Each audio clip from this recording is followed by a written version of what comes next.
Hello বন্ধুরা, কেমন আছো তোমরা? আজকে আবার একটা টপিক নিয়ে তোমাদের কাছে চলে এসেছি। যদিও এই টপিক নিয়ে আমি আগেও একটা ভিডিও বানিয়েছি, এটা part 2, 5 golden rules of life. আগে 5টা বলেছি রুলস, এখন 5টা বলবো। এই 5টা যদি জিনিস তুমি মেনে চলো বা অভ্যাসে পরিণত করে নাও, তোমার জীবন অবশ্যই পরিবর্তন হতে বাধ্য। ট্রাই করে দেখো।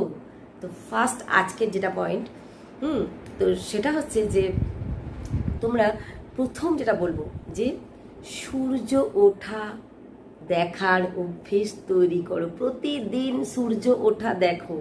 আর এই সূর্য ওঠা দেখা তোমার জীবনের যে শুরুটা হবে না, মানে সকালের যে শুরুটা তোমার, মানে নতুন জীবন। প্রতিদিনই তো আমরা একটা করে জীবন পাই, তাই না? রাতটা যখন ঘুমাই তখন আমরা কিন্তু প্রত্যেকে কেউ জানি না যে পরের দিনটা আমাদের কাছে আসবে কিনা।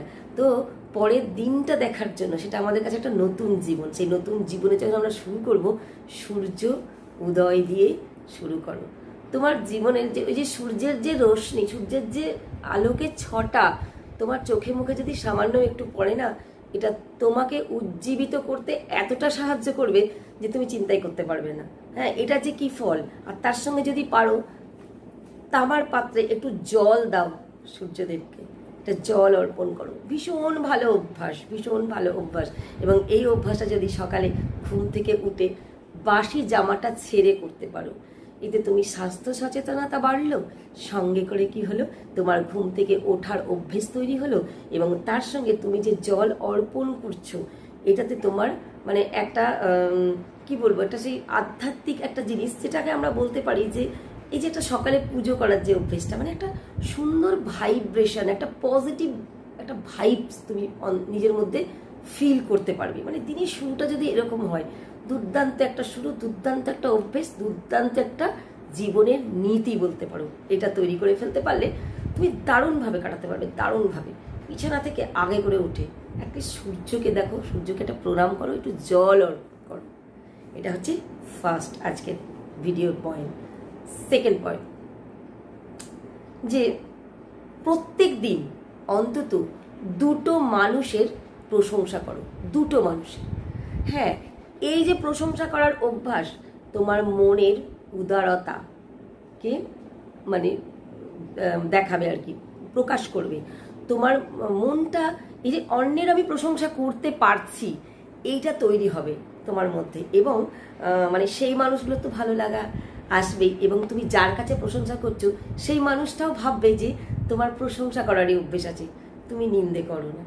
হ্যাঁ, তো এটা একটা এত ভালো অভ্যাস। এই মানে সেকেন্ড রুল যেটা আমি বলছি, যে অন্যের প্রশংসা করো। অ্যাটলিস্ট 2টো লোকেরই করো। প্রথমে পরিচিত লোকের করো, তারপর অপরিচিত লোকেদের মধ্যে করো। অপরিচিত লোক মধ্যে মানে যাদেরকে তুমি সোশ্যাল মিডিয়াতে দেখছো, চিনছো, কোনো ভালো ভালো মানুষের কথা শুনছো, তাদের কথা অন্যকে শেয়ার করো, যে এর কথাগুলো শোনো, তোমারও ভালো হয়ে যাবে।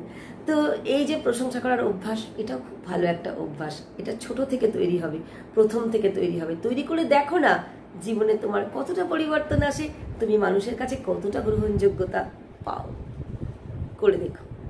এর সঙ্গে সঙ্গে আসি থার্ড পয়েন্ট, যেটা হচ্ছে যে তুমি যেরকম এগোচ্ছ, তোমার পিছনে পড়া মানুষগুলোকেও সামনে আসার কখনো কখনো সুযোগ দাও। এতে করে তুমি ব্লেসিং পাবে। শুধু ব্লেসিং সেই মানুষটার নয়, ওপরওয়ালারও একটা ব্লেসিং তোমার ওপর, মানে কি বলবো, মানে ফ্রিতে ব্লেসিং বা ফ্রিতে আশীর্বাদ তোমার জমবে। হ্যাঁ, মানুষকে, যে মানুষগুলো পিছিয়ে পড়ে থাকে, কখনো কখনো তাদেরকে এগিয়ে দিতে হয়, একটু সাহায্যের হাত বাড়িয়ে দিতে হয়। লাইনে দাঁড়িয়ে আছো, একটু দাও না তাকে আগে ছেড়ে। অনেক লোক আসে দেখবে, বাসে ট্রেনে যাচ্ছ, দাও না কাউকে একটুখানি সিটটা ছেড়ে। কখনো কখনো, সবসময় দাও, প্রয়োজনে। দেখছো এই মানুষটা পারছে না, যদি করো তো এরকম কাজের জন্য না সেই মানুষটা তোমাকে চিরকাল মনে রাখবে। হ্যাঁ, এবং তার মনের মণিকোঠাতে তুমি যে থাকলে, সে যে তার যে ভালো লাগাটা কাজ করলো, এটাই তোমার কাছে ব্লেসিংস হবে। এটাও একটা ভালো রুলস জীবনে এবং ভালো অভ্যাস। এই 4 নম্বর পয়েন্টে বলি, ঋণ করার অভ্যাস অত্যন্ত বাজে অভ্যাস। যদি কারোর ঋণ করার অভ্যাস থাকে, সেটা ইমিডিয়েট ত্যাগ করো। কারণ কি জানো তো, যে মানে ঋণ একটা নেশার মতো জিনিস। হ্যাঁ, তুমি কিছু কিছু মানুষ আছে যারা ঋণ করতে খুব ভালোবাসে, ধার করে তারা জগৎ কিনতে পারে। মানে কিছু মানুষের কি হয় বলতো, শো অফ করার ব্যাপার থাকে। তাহলে শো অফ করতে গেলে তখন তার তো নিজস্বতা অতটা থাকে না, তখন তাকে ঋণ করতে হয় বাজার থেকে। এবং ঋণ করার এই অভ্যাসে তোমাকে বড় হতে দেবে না কিছুতেই। হ্যাঁ, সঞ্চয় করার অভ্যাসে তুমি বড় হতে পারবে একটা দিন, কিন্তু ঋণের অভ্যাস থাকলে তুমি কিছুতেই বড় হতে পারবে না। কারণ তোমার তো ঋণটা শোধ করতে হবে না, এটা মাথার মধ্যে একটা টেনশন চিন্তা থেকেই যাবে, সব কিছুতেই একটা বাধা সৃষ্টি হবে। এবং এই ঋণ করার অভ্যাস যদি তোমার থাকে না, তোমার কাছ থেকে তোমার বন্ধুরাও আস্তে আস্তে দূরে চলে যাবে। হ্যাঁ, আর একটা জিনিস হচ্ছে, ঋণ করে যদি তুমি শোধ না করো, এটা আরো মারাত্মক ব্যাপার। তাই যদি ঋণ করতেই হয় তবে তার সময়ে শোধ দিয়ে দাও, এটা একটা ভালো অভ্যাস। আর আজকের ভিডিওর last point, not the least, যে অভ্যাসটার কথা বলবো, যে গোল্ডেন রুলসের কথা বলবো, সেটা হচ্ছে নিজের মধ্যে থেকে, মানে নিজের মধ্যে যে গুণটাকে আছে সেটাকে বের করার চেষ্টা করো। সেটাকে কি করে বের করতে হবে তার জন্য প্রয়াস করো। কারণ ভগবান না প্রত্যেককে পাঠিয়েছে কিছু না কিছু মানে গুণের কিছু না কিছু গুণ দিয়ে থাকে আর কি।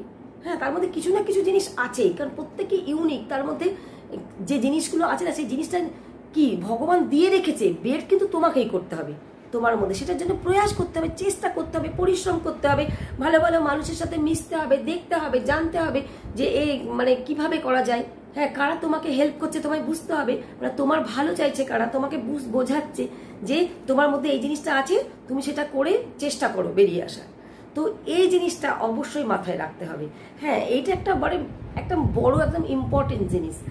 তো আজকের এই যে 5টা আমি তোমাদের গোল্ডেন রুলসের কথা বললাম জীবনের, এই রুলসগুলো যদি মেনে চলো, এটা সেকেন্ড পার্টে বললাম, আগে 5টা বলেছি, আবার এই সেকেন্ড পার্টে বললাম, দারুণ জীবনে তুমি উন্নতি করতে পারবে। হ্যাঁ, তোমার অনেক কিছু জিনিসের পরিবর্তন হয়ে যাবে, তুমি মানুষের কাছে তোমার গ্রহণযোগ্যতা বাড়বে, মানুষ তোমাকে ভালোবাসবে, মানুষ তোমাকে গুরুত্ব দেবে। হ্যাঁ, নিজের যদি তুমি তোমার ভেতরের গুণটাকে প্রকাশিত করতে পারো, যে যেমনই হোক না কেন, সেই গুণটাকে প্রকাশিত করে যদি তুমি টপে উঠতে পারো, তোমার এত কদর হবে, এত ভ্যালু তুমি মানুষের কাছে পাবে, এত সম্মান তুমি পাবে, তুমি নিজেই চিন্তা করে উঠতে পারবে না। তো করে দেখো। আর যারা আজকে আমাকে নতুন দেখলে, এতক্ষণ ভিডিওটা দেখার জন্য অনেক ধন্যবাদ। আর যারা আজকে নতুন আমাকে দেখছো, তারা অবশ্যই চ্যানেলটা সাবস্ক্রাইব করে নিও। আর যদি ফেসবুক থেকে দেখো, অবশ্যই ফলো করে নিও।